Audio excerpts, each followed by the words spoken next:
ಎಲ್ಲರಿಗೂ ನಮಸ್ಕಾರ. ಇದು ನಾನೇ ಬರೆದ ಕತೆ ಪ್ರೀತಿ.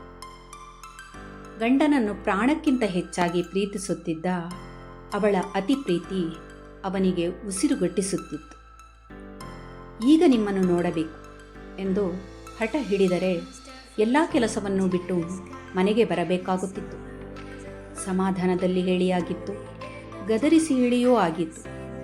ಗದರಿಸಿದರೆ ಮತ್ತೆರಡು ದಿನ ಮಗುವಿನಂತೆ ಎಲ್ಲದಕ್ಕೂ ಕಣ್ಣೀರು ಸುರಿಸುತ್ತಿದ್ದಳು, ಮಂಕಾಗುತ್ತಿದ್ದಳು. ಅವನೂ ಅವಳನ್ನು ತುಂಬ ಪ್ರೀತಿಸುತ್ತಿದ್ದ.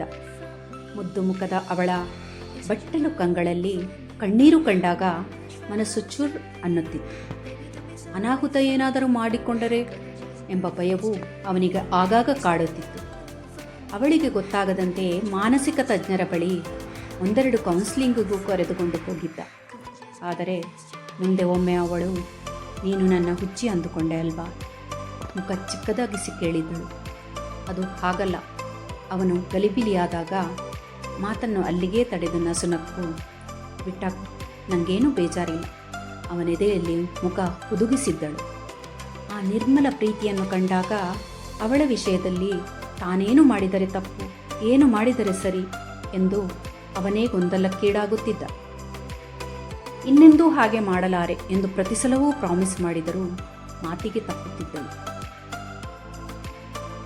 ಒಮ್ಮೆ 2 ದಿನ ಆಫೀಸ್ ಕೆಲಸಕ್ಕಾಗಿ ದೂರದ ಊರಿಗೆ ಹೋಗಬೇಕಾಗಿತ್ತು.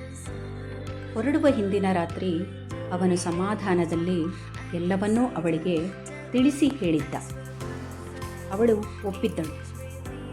ಎಲ್ಲವನ್ನೂ ಕೇಳಿಸಿಕೊಳ್ಳುತ್ತಲೇ ಪುಟ್ಟ ಮಗುವಿನಂತೆ ಅವನ ತೋಳಿನಲ್ಲಿ ನಿದ್ರಿಸಿದ್ದಳು. ಮಾರನೆಯ ದಿನ ಚೆನ್ನಾಗಿಯೇ ಕಳುಹಿಸಿದವಳು ಒಂದೇ ದಿನದಲ್ಲಿ ಈಗಲೇ ಬರಬೇಕೆಂದು ಹಠ ಹಿಡಿದಿದ್ದಳು. ಪರಿಪರಿಯಾಗಿ ಹೇಳಿದರೂ ಕೇಳದೆ ಅಳಲಾರಂಭಿಸಿದ್ದಳು. ಅವಳೊಬ್ಬಳೇ ಮನೆಯಲ್ಲಿದ್ದಳು. ಏನು ಮಾಡಬೇಕೆಂದು ತೋಚದೆ ಕೊನೆಗೆ ಜೊತೆಯಲ್ಲಿ ಬಂದಿದ್ದವನಿಗೆ ತನ್ನ ಕೆಲಸವನ್ನು ಹೇಗೋ ಒಪ್ಪಿಸಿ ಅವಳ ಮೇಲೆ ಸಿಟ್ಟಿನಿಂದಲೇ ವೇಗವಾಗಿ ಕಾರು ಓಡಿಸಿಕೊಂಡು ಹೊರಟ. ಈಗ 1 ವರ್ಷ ಕಳೆದಿದೆ. ಈಗಲೂ ಅವರಿಬ್ಬರೂ ಒಬ್ಬರನ್ನೊಬ್ಬರು ಪ್ರಾಣಕ್ಕಿಂತ ಹೆಚ್ಚಾಗಿ ಪ್ರೀತಿಸುತ್ತಾರೆ. ಈಗ ಅವನು ಆಗಾಗ ಅವಳಿಗೆ ಮನೆಯಿಂದ ಕರೆ ಮಾಡಿ ಮನೆಗೆ ಬರುವಂತೆ ಗೋಗರಿಯುತ್ತಾನೆ. ಯಾರು ಎಷ್ಟೇ ಸಮಾಧಾನಿಸಿದರೂ ಹಠ ಹಿಡಿಯುತ್ತಾನೆ. ಅವಳು ಏನೇ ಕೆಲಸವಿದ್ದರೂ ಬಿಟ್ಟು ಆಫೀಸಿನಿಂದ ಓಡೋಡಿ ಬರುತ್ತಾಳೆ. ಬಂದೊಡನೆಯೇ ಅವನು ಅವಳನ್ನು ತಬ್ಬಿ, ಯಾವತ್ತೂ ನೀನು ನನ್ನನ್ನು ಬಿಟ್ಟು ಹೋಗಲ್ಲ ತಾನೆ? ಕಣ್ಣಲ್ಲಿ ನೀರು ತುಂಬಿಕೊಂಡು ಮಗುವಿನಂತೆ ದೈನ್ಯದಿಂದ ಕೇಳುತ್ತಾನೆ.